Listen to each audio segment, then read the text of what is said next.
জনতার অভ্যুত্থানে নিহত সকল শহীদের প্রতি। আমি আরও স্মরণ করছি তাদের যারা ফেসিবাদী শক্তির প্রাণঘাতী অস্ত্রের সামনে হিমালয়ের মতো দাঁড়িয়ে অন্যায়ের প্রতিবাদ করে মৃত্যুকে আলিঙ্গন করেছে, আহত হয়েছে, পঙ্গুত্ব বরণ করেছে, হারিয়েছে তাদের চোখের দৃষ্টি। সেই সব বীরদের স্মরণ করছি যারা মিথ্যাচার, লুটপাট, স্বৈরতন্ত্রের বিরুদ্ধে এক দফা দাবি নিয়ে দাঁড়িয়েছিল। কৃতজ্ঞতা চিত্তে স্মরণ করছি আপনাদের ভাই বোনদের, আপনাদের সন্তানদের যারা এই বিপ্লবে অংশগ্রহণ করেছিল। প্রিয় দেশবাসী, আমি আগেও জানিয়েছি, আবারও জানাচ্ছি, গণ অভ্যুত্থানে সকল শহীদের পরিবারকে পুনর্বাসন করা হবে। সকল আহত শিক্ষার্থী, শ্রমিক, জনতার চিকিৎসার সম্পূর্ণ ব্যয় সরকার বহন করবে। আহতদের দীর্ঘমেয়াদী এবং ব্যয়বহুল চিকিৎসা এবং শহীদদের পরিবারের দেখাশোনার জন্য স্বাস্থ্য মন্ত্রণালয়ের নেতৃত্বে একটি পূর্ণাঙ্গ তালিকা প্রস্তুত করা হয়েছে। এখন এই নতুন তথ্য পাওয়ার ভিত্তিতে এই তালিকা হালনাগাদ করা হতে থাকবে। গণ অভ্যুত্থানের শহীদদের স্মৃতি ধরে রাখতে সরকার তার যাত্রা লগ্নে জুলাই গণহত্যা স্মৃতি ফাউন্ডেশন নামে একটি ফাউন্ডেশন প্রতিষ্ঠার উদ্যোগ নেয়। এখন সেই ফাউন্ডেশন তৈরি হয়েছে। সকল শহীদ পরিবার এবং আহতদের সর্বোত্তম চিকিৎসা সহ তাদের পরিবারের সম্পূর্ণ দায়িত্ব এই ফাউন্ডেশন গ্রহণ করছে। এই ফাউন্ডেশনে দান করার জন্য দেশের সকল মানুষ এবং বিদেশে অবস্থানরত বাংলাদেশিদের আমরা আহ্বান জানাচ্ছি। গত মাসে কুমিল্লা, নোয়াখালী, সিলেট অঞ্চলে আকস্মিক বন্যা এসব এলাকার মানুষকে হতভম্ব করে দিয়েছে। এখানে বেশিরভাগ এলাকায় কোনোদিন বন্যা হয়নি। তারা বন্যা মোকাবেলা করে অভ্যস্ত নন। দেশপ্রেমিক সশস্ত্র বাহিনী তাৎক্ষণিকভাবে বন্যা আক্রান্ত সবাইকে রক্ষার জন্য এগিয়ে আসে। সেনা, নৌ এবং বিমান বাহিনী পরস্পরের সঙ্গে সমন্বয় করে একযোগে কাজে নেমে পড়ার ফলে মানুষের দুর্ভোগ কম হয়েছে। এর পরপরই এনজিও এবং সাধারণ মানুষ দেশের সকল অঞ্চল থেকে দলে দলে এগিয়ে এসছে। আমি বিশেষ করে দেশপ্রেমিক সেনাবাহিনীকে আবারও ধন্যবাদ জানাচ্ছি।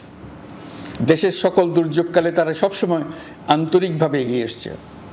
বিশেষ করে বন্যা ও শান্তি শৃঙ্খলা রক্ষার কাজে তাদের সৈনিক এবং অফিসাররা দিনের পর দিন যেভাবে দায়িত্ব পালন করেছে তার কোনো তুলনা হয় না।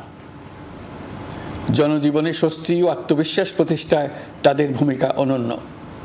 বাংলাদেশ সশস্ত্র বাহিনীর সকল সদস্যকে আমি ধন্যবাদ জানাই তাদের সততা, ত্যাগ ও অসীম দেশপ্রেমের জন্য। দেশের স্বাধীনতা সংগ্রাম থেকে শুরু করে বন্যা, খরা, ঝড়, বৃষ্টি, ঘূর্ণিঝড়, সকল প্রাকৃতিক দুর্যোগে আপনারা সকলের শেষ ভরসার স্থান। দেশের প্রতিটি ক্রান্তি লগ্নে আপনারা দেশের মানুষের পাশে থেকেছেন। দেশের স্বাধীনতার পক্ষে, সার্বভৌমত্বের পক্ষে অবস্থান নিয়েছেন। দেশ গঠনে আপনারা সবার আগে এগিয়ে এসছেন। বিগত জুলাই হতে শুরু হওয়া গণ অভ্যুত্থান, বন্যা, নিরাপত্তা প্রদান, অস্ত্র উদ্ধার সহ সকল কার্যক্রমে আপনারা সফলভাবে দিনরাত কাজ করে যাচ্ছেন। সরকার ও জনগণের পক্ষ থেকে আমি আপনাদের প্রতি কৃতজ্ঞতা জানাচ্ছি। বন্যা আমাদের জনজীবনে আরেকটি দিক উন্মোচন করল। দেশের সকল জায়গায় মানুষের সক্রিয় সহানুভূতির জোয়ার উঠেছিল অবিশ্বাস্য মাত্রায়। ব্যবসায়ী, অর্থবান ব্যক্তিরা যেমন তাদের অর্থ নিয়ে স্বতঃস্ফূর্তভাবে এগিয়ে এসেছিল, তেমনি দেশের বিভিন্ন প্রান্তের সাধারণ মানুষ, স্কুল, কলেজ, বিশ্ববিদ্যালয়ের ছেলেমেয়েরা জোয়ারের ঢলের মতো যার যার সামর্থ্য নিয়ে এগিয়ে এসছে। অনেকেই ছুটে গেছে বন্যার্তদের সহযোগিতা করার জন্য। এনজিওরা বিভিন্ন জায়গা থেকে ছুটে গেছে তাদের সহায়তা নিয়ে। তাদের কাজে অনুপ্রাণিত হয়ে আমি এনজিও নেতাদের সঙ্গে বৈঠক করেছি কিভাবে সরকার তাদের কাজের সঙ্গে সরকারের উদ্যোগকে সমন্বিত করতে পারে, সেটার কাঠামো তৈরি করে দেওয়ার জন্য। বন্যা এখন চলে গেছে, কিন্তু পুনর্বাসনের কঠিন কাজ আমাদের সামনে রয়ে গেছে। সকলের সহযোগিতায় আমরা পুনর্বাসনের কাজটি সফলভাবে সমাধান করতে চাই। আইন শৃঙ্খলা পরিস্থিতির উন্নতির জন্য আমরা দিনরাত পরিশ্রম করে যাচ্ছি।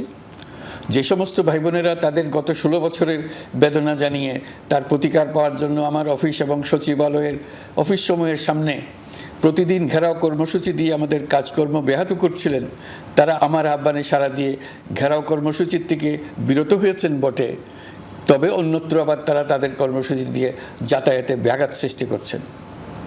আমি কথা দিচ্ছি, আপনাদের ন্যায্য আবেদনের কথা আমরা ভুলে যাব না। আমরা সকল অন্যায়ের প্রতিকারের জন্য প্রতিশ্রুতিবদ্ধ।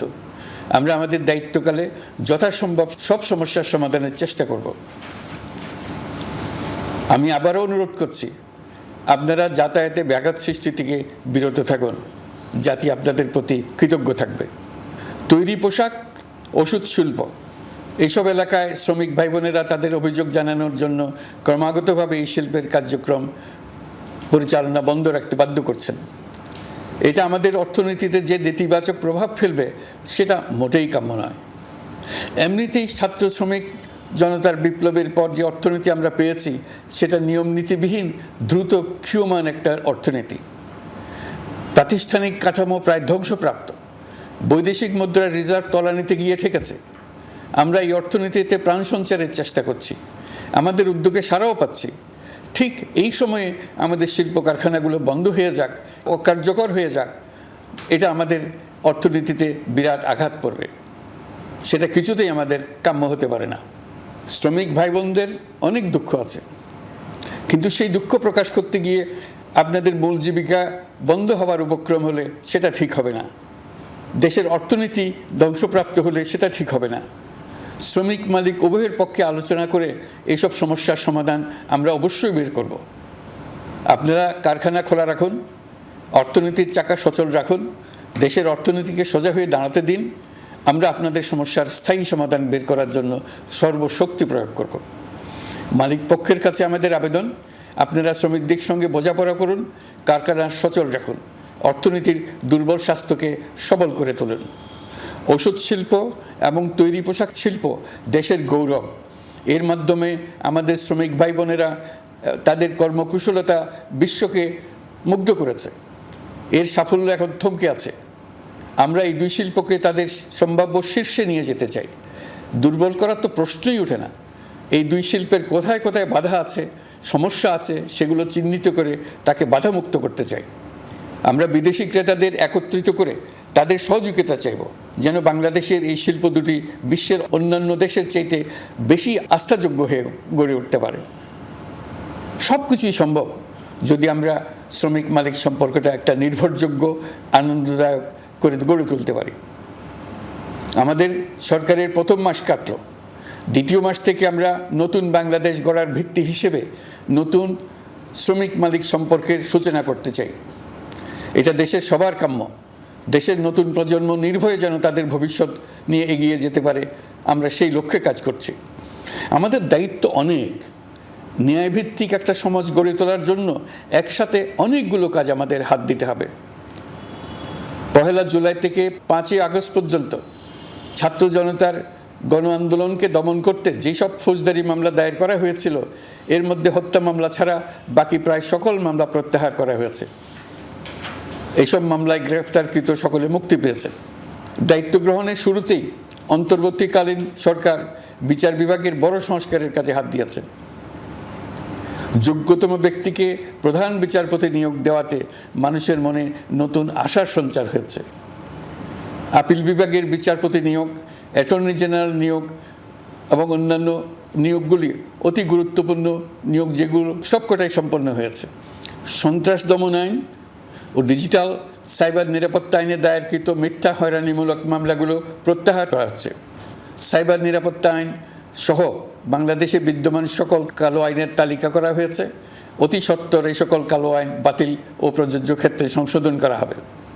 সাংবাদিক সাগর রনি হত্যাকাণ্ড সহ বহুল আলোচিত 5টি হত্যাকাণ্ডের তদন্ত ও বিচার অগ্রাধিকার ভিত্তিতে ও দ্রুততম সময়ে নিষ্পত্তির জন্য সহায়তা প্রদান করা হচ্ছে। সম্প্রতি আমরা বলপূর্বক গুম থেকে সকল ব্যক্তির সুরক্ষার জন্য আন্তর্জাতিক কনভেনশনের সনদে স্বাক্ষর করেছি।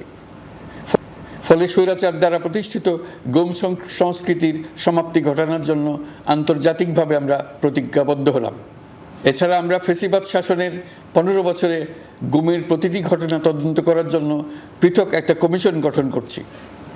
যেসব পরিবার তাদের নিখোঁজ পিতা, স্বামী, পুত্র এবং ভাইদের পাওয়ার জন্য বছরের পর বছর যন্ত্রণার সাথে অপেক্ষা করছেন, আমরা আপনাদের বেদনায় সমব্যথী। আয়নাঘরগুলো বন্ধ করে দেওয়া হয়েছে এবং সেই সাথে বের হয়ে আসছে ফ্যাসিস্ট হাসিনা সরকারের গুমের শিকার ভাই বোনদের কষ্ট ও যন্ত্রণা গাথা। আমাদের তরুণ প্রজন্মের ভবিষ্যৎ যেন উজ্জ্বল হয় সেটা নিশ্চিত করতে শিক্ষা ব্যবস্থার দিকে আমাদের পূর্ণ নজর রয়েছে। ইতোমধ্যে প্রথম শ্রেণী থেকে দ্বাদশ শ্রেণী পর্যন্ত বর্তমানের ত্রুটিপূর্ণ শিক্ষাক্রম পরিবর্তন করা হয়েছে। বই সংশোধন ও পরিমার্জনের কাজ শেষ পর্যায়ে আছে। এই সংস্কারের কাজ অব্যাহত থাকবে। বিশ্ববিদ্যালয়সমূহের উচ্চ প্রশাসনিক পদগুলো পূরণ করে শিক্ষা কার্যক্রম স্বাভাবিক করার কাজ দ্রুত গতিতে এগিয়ে চলেছে। বেসরকারি শিক্ষা প্রতিষ্ঠানগুলোর পরিচালনা বোর্ডে দখলদারিত্বের রাজনীতি বন্ধ করার ব্যবস্থাও নেওয়া হয়েছে। আপনারা নিশ্চয় লক্ষ্য করেছেন আমাদের প্রথম মাসে দেশের প্রায় সকল বিশ্ববিদ্যালয়ের উপাচার্য এবং উপাচার্য মহোদয়গণ পদত্যাগ করেছেন। উচ্চশিক্ষার ক্ষেত্রে এটা বিরাট শূন্যতার সৃষ্টি করেছে। প্রথম মাসে আমরা ক্রমাগতভাবে প্রতিটি বিশ্ববিদ্যালয়ে সবার কাছে গ্রহণযোগ্য এমন উপাচার্য এবং উপাচার্য নিয়োগ দেওয়ার কাজ শুরু করেছে। এর ফলে সকল সরকারি এবং বেসরকারি বিশ্ববিদ্যালয়গুলোতে নতুন উদ্যমে কাজ শুরু করার পরিবেশ সৃষ্টি হয়েছে। সংবাদ মাধ্যম ও মত প্রকাশের পূর্ণ স্বাধীনতা ইতিমধ্যে নিশ্চিত করা হয়েছে। আমরা সবাইকে বলে দিয়েছি আপনারা মন খুলে আমাদের সমালোচনা করুন, আমরা সবার মতামতের প্রতি শ্রদ্ধাশীল। মিডিয়া যাতে কোনো রকম বাধা বিপত্তি ছাড়া নির্বিঘ্নে তাদের কাজ করতে পারে সেজন্য একটা মিডিয়া কমিশন গঠন করা সরকারের সক্রিয় বিবেচনাধীন। আরও যেসব কমিশন সরকার সহ অন্য সবাইকে জবাবদিহিতার আওতায় আনতে পারে আমরা তাদের পুনর্গঠন ও সংস্কারের উদ্যোগ নিয়েছি যাতে তারা আরও শক্তিশালী হয়, জনকল্যাণে কাজ করে। দায়িত্ব গ্রহণের পর বিভিন্ন দেশের সরকার প্রধান টেলিফোনে এবং শুভেচ্ছা বার্তা পাঠিয়ে আমাকে অভিনন্দন জানিয়েছেন। বিভিন্ন দেশের রাষ্ট্রদূত এবং হাই কমিশনারবৃন্দ আমার সাথে সাক্ষাৎ করে দ্বিপাক্ষিক সহযোগিতা বৃদ্ধির আশ্বাস দিয়েছেন। আমার অনুরোধে সংযুক্ত আরব আমিরাতের 57 জন বাংলাদেশি যারা ফ্যাসিবাদ বিরোধী বিক্ষোভে অংশগ্রহণ করায় বিভিন্ন মেয়াদে কারাদণ্ডে দণ্ডিত হয়েছিলেন তাদের সাধারণ ক্ষমা ঘোষণা করেছেন সে দেশের সরকার। ইতিমধ্যে তাদের কয়েকজন দেশে ফিরে এসেছেন।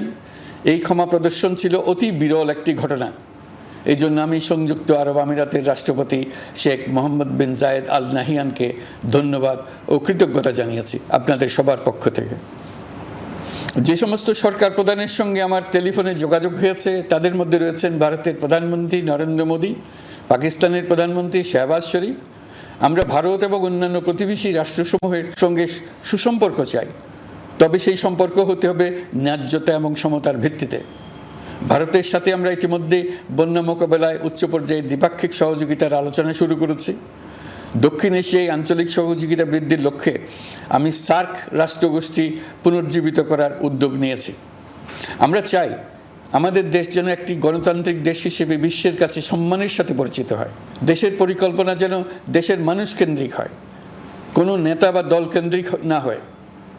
আমরা স্বৈরাচারী হাসিনা সরকারের অহেতুক কোটি কোটি টাকা ব্যয়ের প্রকল্প বাস্তবায়িত হতে দেখেছি যেগুলো কখনোই দেশের মানুষের জন্য ছিল না, বরং এর সাথে জড়িত ছিল কুৎসিত আমিত্ব এবং বিশাল আকারের চুরি। চলমান এবং প্রস্তাবিত সকল উন্নয়ন প্রকল্পগুলোর যাচাই বাছাই করার কাজ ইতিমধ্যে আমরা শুরু করেছি। প্রকল্প বাস্তবায়নের পর্যায় বিবেচনা করে বাকি কাজে ব্যয়ের সাশ্রয় এমনকি প্রয়োজন মতে তা বাতিল করার কথা বিবেচনা করা হবে। দেশের মানুষকে আর ফাঁকি দেওয়া চলবে না। কর্মসংস্থান তৈরি করবে এমন প্রকল্পগুলোকে আমরা অগ্রাধিকার দেব। লুটপাট ও পাচার হয়ে যাওয়া অর্থ ফিরিয়ে আনার উদ্যোগ আমরা নিয়েছি। আর্থিক খাতে শৃঙ্খলা ফিরিয়ে আনতে একটা ব্যাংকিং কমিশনও গঠন করার উদ্যোগ নেওয়া হয়েছে। বিভিন্ন ব্যাংকের পরিচালনা পরিষদ পুনর্গঠন করা হয়েছে। ব্যাংকিং খাতে এই এক মাসে বিরাট পরিবর্তন এসেছে, আপনারা নিশ্চয়ই সেটা লক্ষ্য করেছেন। আমরা এই খাতে নিয়ম নীতি প্রতিষ্ঠা করতে পেরেছি। আরও অনেক কাজ বাকি রয়ে গেছে। প্রথম মাসের কাজ হিসেবে শুধু প্রধান কাজগুলো করেছে, তার সঙ্গে রয়েছে আরও অনেক পরবর্তী কাজ। ফ্যাসিবাদী সরকার লুটপাট করার জন্য নতুন করে 60,000 কোটি টাকা ছাপিয়ে বাজারে ছাড়ার কারণে মুদ্রাস্ফীতির শিকার হয়েছে দেশের মানুষ। এই অতুলনীয় মুদ্রাস্ফীতি নিয়ন্ত্রণ অন্তর্বর্তী সরকারের অন্যতম প্রধান লক্ষ্য। মুদ্রাস্ফীতি নিয়ন্ত্রণের লক্ষ্যে পলিসি সুদের হার বৃদ্ধি করে 9% উন্নীত করা হয়েছে। মূল্যস্ফীতি থেকে সাধারণ মানুষকে সুরক্ষা দেওয়ার উদ্দেশ্যে ওএমএস খাদ্যবান্ধব কর্মসূচি সহ সুলভ মূল্যে প্রান্তিক মানুষের কাছে নিত্য প্রয়োজনীয় দ্রব্য সরবরাহ চলমান রাখা হয়েছে। মূল্যস্ফীতি মোকাবেলায় চলতি অর্থবছরে চাল ও গম আমদানির জন্য 5,800 কোটি টাকা, আভ্যন্তরীণ সংগ্রহের জন্য 8,900 কোটি টাকা এবং খাদ্য ভর্তুকির 3টি প্রোগ্রামের জন্য 7,360 কোটি টাকা বরাদ্দ রাখা হয়েছে। বিভিন্ন স্টেক হোল্ডারের সাথে সভা করে মূল্যস্ফীতি নিয়ন্ত্রণের করণীয় সমূহ চিহ্নিত করা হয়েছে। পরিচালন ও উন্নয়ন ব্যয় যৌক্তিক পরিমাণে হ্রাস করার জন্য কার্যক্রম গ্রহণ করা হয়েছে। কৃষিপণ্য উৎপাদনের জন্য সার আমদানির ক্ষেত্রে প্রয়োজনীয় বৈদেশিক মুদ্রার সরবরাহ নিশ্চিত করার পদক্ষেপ নেওয়া হয়েছে। প্রকৃত চাষিগণ যাতে কৃষি ঋণ পেয়ে থাকেন তা নিশ্চিত করার উদ্যোগ নেওয়ার পাশাপাশি কৃষি ঋণের পরিমাণ বৃদ্ধি করা হয়েছে। মার্কিন ডলারের বিপরীতে টাকার বিনিময় হার স্থিতিশীল রাখার লক্ষ্যে বৈদেশিক মুদ্রার বিনিময় হারকে বাজার ভিত্তিক করা হয়েছে। কালো টাকা সাদা করার অনৈতিক অনুমতি বাতিল করা হয়েছে। বৈদেশিক মুদ্রার রিজার্ভ বৃদ্ধি করতে বিভিন্ন উন্নয়ন সহযোগীদের কাছ থেকে বাজেট সাপোর্ট চাওয়া হয়েছে। আন্তর্জাতিক মুদ্রা তহবিল থেকে অতিরিক্ত 3 বিলিয়ন মার্কিন ডলার, বিশ্বব্যাংক থেকে অতিরিক্ত 1 বিলিয়ন ডলার, জাইকা থেকে অতিরিক্ত 1 বিলিয়ন মার্কিন ডলার প্রদানের অনুরোধ করা হয়েছে। রূপপুর পারমাণবিক বিদ্যুৎ কেন্দ্র নির্মাণ প্রকল্পের অগ্রিম অর্থ পরিশোধ এবং বকেয়া পাওনা নিয়ে রাশিয়ান ফেডারেশনের সাথে অর্থ মন্ত্রণালয়ের আলোচনা চলছে। পাইপলাইনে থাকা 48 বিলিয়ন মার্কিন ডলার বৈদেশিক সহায়তা ব্যবহারের উদ্যোগ নেওয়া হয়েছে। মেগা প্রকল্পের নামে লুটপাট বন্ধের পাশাপাশি স্বাস্থ্য ও শিক্ষা খাতে বরাদ্দ বৃদ্ধির পরিকল্পনা গ্রহণ করা হয়েছে। বৈদেশিক মুদ্রার রিজার্ভের উপর চাপ কমানোর লক্ষ্যে রাশিয়া এবং চীন থেকে প্রাপ্ত ঋণের সুদের হার কমানো এবং ঋণের মেয়াদ বৃদ্ধির জন্য অনুরোধ জানানো হয়েছে। সকল উন্নয়ন সহযোগীদের সাথে সম্পর্ক আরও নিবিড় করার উদ্যোগ নেওয়া হয়েছে। সকল অর্থনৈতিক সূচক এবং পরিসংখ্যানের প্রকৃত মান বা সংখ্যা প্রকাশের জন্য নির্দেশনা প্রদান করা হয়েছে। জিডিপি, মূল্যস্ফীতি ইত্যাদি সঠিক উপাত্ত সংগ্রহ, প্রাক্কলন ও প্রকাশের জন্য নির্দেশনা দেওয়া হয়েছে। জাতীয় রাজস্ব বোর্ড এবং অর্থ বিভাগের রাজস্ব আয় সম্পর্কিত উপাত্তের মধ্যে পার্থক্য নিরসনে উদ্যোগ নেওয়া হয়েছে। প্রকৃত রপ্তানি আয় নিরূপণ এবং প্রকাশের নির্দেশনা দেওয়া হয়েছে। জাতীয় রাজস্ব বোর্ডের অটোমাইজেশনের লক্ষ্যে পরিকল্পনা গ্রহণ করা হয়েছে। পুঁজিবাজারকে স্বাভাবিক ধারায় ফিরিয়ে আনতে সিকিউরিটি এক্সচেঞ্জ কমিশন পুনর্গঠন করা হয়েছে। নিত্য প্রয়োজনীয় পণ্য সামগ্রীর সরবরাহ স্বাভাবিক রাখার নিমিত্তে ব্যবসায়ী, শিল্প মালিক ও ব্যবসায়ী সংগঠনের সাথে সভা করা হচ্ছে এবং তাদের মতামতের ভিত্তিতে বিভিন্ন ব্যবস্থা গ্রহণ করা হচ্ছে। বিদ্যমান মজুদ ও ঘাটতি মূল্যায়ন করে ভবিষ্যৎ চাহিদা পর্যালোচনা করে স্থানীয় উৎপাদন বৃদ্ধির পাশাপাশি আমদানি পর্যায়ে বিভিন্ন জটিলতা দূরীকরণ, বন্দর ও বড় মোকাম সহ পরিবহন ব্যবস্থার বিভিন্ন সমস্যা সমাধানে সংশ্লিষ্ট সকল মন্ত্রণালয়, দপ্তর, বিভাগকে প্রয়োজনীয় নির্দেশ দেওয়া হয়েছে।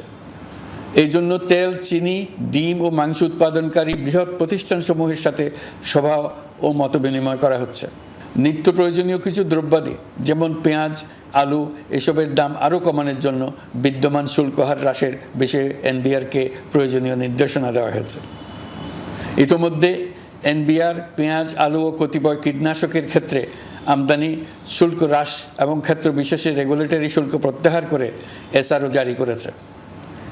নিম্ন আয়ের 1 কোটি পরিবারকে টিসিবির মাধ্যমে হ্রাসকৃত মূল্যে কিছু পণ্য যেমন পরিবার প্রতি চাল মাসে 5 কেজি, সয়াবিন তেল মাসে 2 কেজি, মসুর ডাল মাসে 2 কেজি দেওয়া হচ্ছে।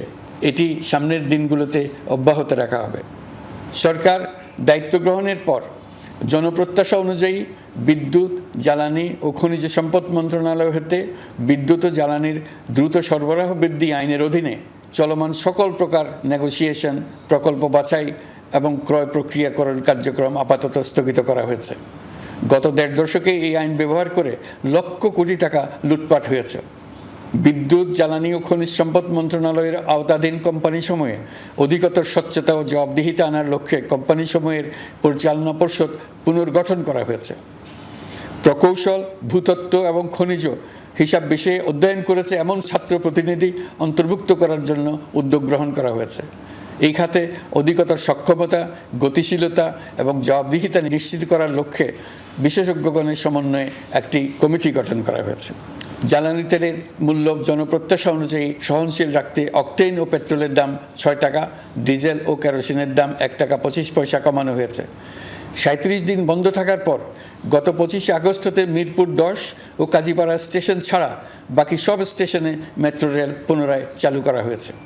ভুয়া মুক্তিযোদ্ধাদের চিহ্নিত করার লক্ষ্যে বিশেষ করে মুক্তিযুদ্ধের সময় যাদের বয়স 12.5 বছরের কম ছিল তাদের মুক্তিযুদ্ধ তালিকা হতে বাতিলের জন্য সুপ্রিম কোর্টে লিভ টু আপিলের পদক্ষেপ গ্রহণ করা হয়েছে।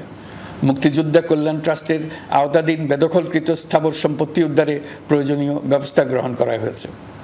গৃহায়ন ও গণপূর্ত মন্ত্রণালয় কর্তৃক গৃহীত বরিশাল, রংপুর, ময়মনসিংহ উন্নয়ন কর্তৃপক্ষ আইন এর খসড়া তৈরির কার্যক্রম নেওয়া হয়েছে। পূর্বাচল নতুন শহর প্রকল্প, ঢাকার আশেপাশে স্যাটেলাইট সিটি নির্মাণের রোডম্যাপ চূড়ান্তকরণের উদ্যোগ নেওয়া হয়েছে। বিধি বহির্ভূত প্রদত্ত প্লট ও ফ্ল্যাটের বরাদ্দ বাতিলের উদ্যোগ নেওয়া হয়েছে। প্রিয় দেশবাসী, আপনাদের আমাদের সন্তানদের জন্য একটি গণতান্ত্রিক বাংলাদেশের রূপরেখা তৈরি করতে আমরা দৃঢ় প্রতিজ্ঞ। আর যেন আমাদের কোনো স্বৈরাচারের হাতে পড়তে না হয়। আমরা যাতে বলতে পারি আমরা একটি গণতান্ত্রিক দেশে বসবাস করি, আমরা যাতে সকলেই দাবি করতে পারি যে এই দেশটি আমাদের, আমরা সেই লক্ষ্যেই কাজ করছি। কেউ আইন নিজের হাতে তুলে নেবেন না। আইন নিজের হাতে তুলে নিয়ে কেউ সমাজে বিশৃঙ্খল পরিবেশ সৃষ্টি করলে আমরা তাকে অবশ্যই শাস্তির আওতায় নিয়ে আসব। আমরা একটি সাম্প্রদায়িক সম্প্রীতির দেশ। ধর্মীয় সম্প্রীতি বিনষ্ট হয় এমন কোনো কাজ কেউ কোনোভাবেই করবেন না। অতীতে শুধুমাত্র আওয়ামী মতাদর্শী না হওয়ার কারণে 28তম থেকে 42তম BCS পর্যন্ত BPSC কর্তৃক সুপারিশকৃত অনেক প্রার্থী নিয়োগ বঞ্চিত হয়েছেন। 8ই আগস্ট পরবর্তী সময়ে এর মধ্যে এদের 259 জনকে নিয়োগ দেওয়া হয়েছে। মাঠ প্রশাসনকে জনবান্ধব এবং দুর্নীতিমুক্ত জবাবদিহিমূলকভাবে গড়ে তোলার জন্য সব ধরনের উদ্যোগ নেওয়া হয়েছে। সরকারি কর্মচারীদের বাধ্যতামূলকভাবে সম্পদ বিবরণী দাখিলের নির্দেশ দেওয়া হয়েছে এবং এটা প্রতি বছর তাদেরকে করতে হবে। ধ্বংস হয়ে পড়া একটা জনপ্রশাসনকে নিয়ে যাত্রা শুরু করেছি। মন্ত্রণালয়গুলোর উচ্চতম পদে যারা নিয়োজিত ছিলেন তারা অনেকে দায়িত্ব ছেড়ে চলে গেছেন, কিংবা পদে থাকলেও সহকর্মীদের চাপের মুখে কাজ করতে পারছিলেন না, বাধ্য হয়ে পদত্যাগ করেছেন। আর যারা 16 বছরের স্বৈরাচারী শাসনের আমলে পদত্যাগে বাধ্য হয়েছিলেন কিংবা দায়িত্ববিহীন অবস্থায় একই পদে থেকে বাধ্য হয়েছেন, তাদের সবার কথা বিবেচনা নিয়ে জনপ্রশাসনকে নতুন করে দাঁড় করানোই ছিল আমাদের প্রথম মাসে কঠিনতম সময়। আবার সকল সমস্যার সমাধান করে একটি নতুন জনপ্রশাসন কাঠামো দাঁড় করাতে পেরেছি, এটাই আমাদের প্রথম মাসের সবচাইতে বড় অর্জন। আমার বিশ্বাস এই জনপ্রশাসন জনগণের ইচ্ছা পূরণে সর্বোচ্চ অবদান রাখতে পারবে। অতি স্বল্প জনবল নিয়ে দাপ্তরিক কার্যক্রম শুরু করা হলেও প্রথম দিকে বিভিন্ন মন্ত্রণালয় ও বিভাগ থেকে পাঠানো বিবিধ প্রস্তাব দ্রুত গতিতে এবং আইনগত সমস্ত বাধ্যবাধকতা মেনে সিদ্ধান্ত নেওয়া হয়েছে। গত 1 মাসে বিভিন্ন মন্ত্রণালয় বিভাগ 198টি অতি গুরুত্বপূর্ণ বিষয়ে সিদ্ধান্ত নিয়েছে। জনপ্রশাসনের 135 জন অতিরিক্ত সচিব, 227 জন যুগ্ম সচিব এবং 120 জন উপসচিবকে পদোন্নতি প্রদান করা হয়েছে। 59টি জেলা প্রশাসককে প্রত্যাহার করা হয়েছে এবং নতুন 59 জন জেলা প্রশাসককে নিয়োগ দেওয়া হয়েছে। 67 জন কর্মকর্তার চুক্তিভিত্তিক নিয়োগ বাতিল করা হয়েছে। 10 জন যুগ্ম সচিব, 8 জন অতিরিক্ত সচিব, 6 জন সচিবকে ওএসডি করা হয়েছে। বাংলাদেশ পুলিশের 80 জন ডিআইজি, 30 জন পুলিশ সুপার সহ 110 জনকে পদোন্নতি প্রদান করা হয়েছে। 1 জন ডিআইজি, 1 জন এডিশনাল ডিআইজি, 4 জন পুলিশ সুপারকে চাকরিতে পুনর্বহাল করা হয়েছে। আইজিপি সহ 10 জন অতিরিক্ত আইজি, 88 জন ডিআইজি, 21 জন এডিশনাল ডিআইজি, 177 জন পুলিশ সুপার সহ মোট 297 জন কর্মকর্তাকে বদলি করা হয়েছে। ছাত্র শ্রমিক জনতার বিপ্লবের মূল লক্ষ্য ছিল গণভবন। এটা ছিল স্বৈরাচারের কেন্দ্রবিন্দু। এই সরকার বিপ্লবের প্রতি সম্মান দেখিয়ে গণভবনকে বিপ্লবের জাদুঘর হিসেবে ঘোষণা দিয়েছে। ছাত্র জনতার ক্ষোভকে স্থায়ীভাবে তুলে ধরার জন্য গণভবনের আর কোনো সংস্কার করা হবে না। ছাত্র জনতার ক্ষোভের মুখে তা যে অবস্থায় দাঁড়িয়েছিল সেই অবস্থায় তাকে রাখা হবে। যেসব মূল্যবান সামগ্রী জনতা নিয়ে গিয়েছিল সেগুলো অনেক ফেরত দিয়ে গেছেন। যারা নিয়ে গিয়েছেন তারা নিজেরাই ফেরত দিয়ে গেছেন। তাদের আমরা দেশবাসীর পক্ষ থেকে ধন্যবাদ জানাচ্ছি। আরও কিছু জিনিস পাওয়া যায়নি, যারা নিয়ে গেছেন তাদের কাছে আমাদের অনুরোধ থাকবে তারা যেন এইসব সামগ্রী ফেরত দিয়ে যান। আমরা উল্লেখ করব এইসব বিক্ষুব্ধ জনতা নিয়ে গিয়েছিল, কিন্তু বিজয়ের পর তারা আবার জাদুঘরের প্রতি সম্মান দেখিয়ে এগুলো ফেরত দিয়ে গিয়েছেন। আমরা নতুন বাংলাদেশকে একটা পরিবেশ বান্ধব এবং জীববৈচিত্র্যময় দেশ হিসেবে গড়ে তোলার উদ্যোগ নিয়েছি। এটি তরুণদের আকাঙ্ক্ষা। আমাদের সবারই আকাঙ্ক্ষা। সেই লক্ষ্যে আমি প্রথমেই একটি ক্ষুদ্র পদক্ষেপ নিয়েছি। আমার বাসভবন এবং সমগ্র সচিবালয়ে প্লাস্টিকের পানির বোতল ব্যবহার নিষিদ্ধ করেছি। ইতিমধ্যে সুপার শপগুলোতে পলিথিনের শপিং ব্যাগ ব্যবহার বন্ধ করার উদ্যোগ নেওয়া হয়েছে। গত কয়েক দশকে যে পরিমাণ নদী দূষণ হয়েছে, আমরা তা বন্ধ করার উদ্যোগ নিয়েছি। আমরা সংস্কার চাই।